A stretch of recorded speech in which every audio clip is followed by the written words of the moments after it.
Hi, it's Kathy, the art teacher again. Today I've created a new drawing video to show you how to draw a dandelion. The project comes from my website, Art Project for Kids, which I of course hope becomes your favorite place for finding easy step-by-step drawing lessons. Please check out my videos, and if you like them, hit that like and subscribe button. It helps me make more of these. Now I'm so excited to tell you more about this dandelion and a fun and different way to paint the background. This project makes use of two rather unusual art supplies, bleeding tissue paper and rubber cement. Bleeding tissue paper makes it really easy to paint a gradation of color like this blue that turns into green, and rubber cement works great as a mask to make that white puff needed for the dandelion. Please note that rubber cement is not made for children to use by themselves though, so it does need to be supervised. No worries though, there are lots of safe ways to work with it, so let's get started. The art supplies you're going to need are watercolor paper, bleeding tissue paper, a pencil, a fine tip permanent black marker, a paintbrush, scissors, rubber cement, and water in a small container. I'd like to note that regular tissue paper will not work for this. Only bleeding tissue paper leaves color behind and can be found online or in some art stores. The label must say bleeding tissue paper. To begin, use your permanent marker to draw 3 small circles about the size of a pea on the watercolor paper. Try to stagger them up and down a bit. You could plan your drawing with a pencil first, but I'm going to just draw with my marker so you can see the lines better. Now you can draw the curved hollow stems below each seed head.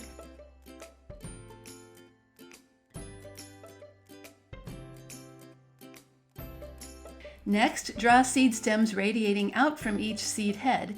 Start with the flower on the left. Give them space as you're going to come back and add ends on each of these stems.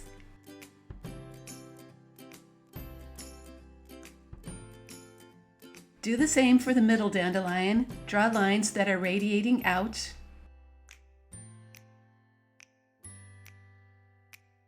And then do the same for the right dandelion. See if you can make each one look a little bit different so you have some variety. Now you need to go back and add a cup shape on the end of each of these seed stems.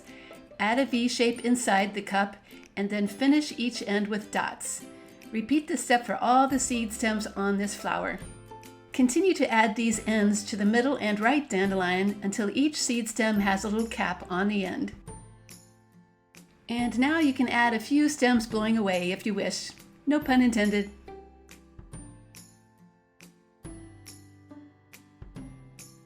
As a final touch, add just a few dots inside each seed head to give them a little texture.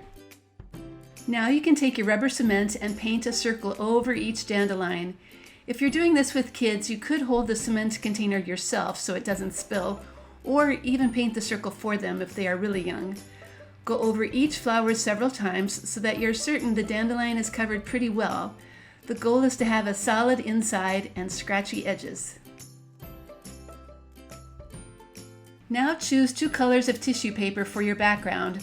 Cut a couple of strips for the bottom color. I'm going to use a grassy green. Then cut a couple of strips for the top color. I'm going to have a blue sky. Make sure you cut enough strips to cover the entire drawing. With water and a paintbrush, wet the bottom of the paper.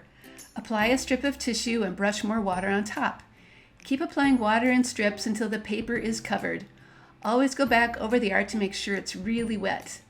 Let it dry for a few minutes so the watercolor paper can absorb all that color. Now you can carefully remove that tissue paper. It helps to have a container for the strips as they can get kind of messy. If you see any white spots, just brush over them to fill them in. Let the paper dry until it's no longer wet to the touch. When the paper is dry, you can rub off that rubber cement with just your fingertips. It will roll into little balls that you can just brush away. This step doesn't change the color at all, it just makes your paper nice and smooth again. Allow your painting to completely dry as sometimes the colors lighten up a bit. This green and blue combination is nice, but I'm sure lots of other ones would look amazing too, like orange and yellow or purple and blue, or even a rainbow. All kinds of possibilities. Hey, thanks for following along, and I hope you've enjoyed this drawing and painting tutorial. You can find many other tutorials like this one on my website, Arts Projects for Kids, like how to paint water lilies and watercolor resist hearts. I'll see you next time.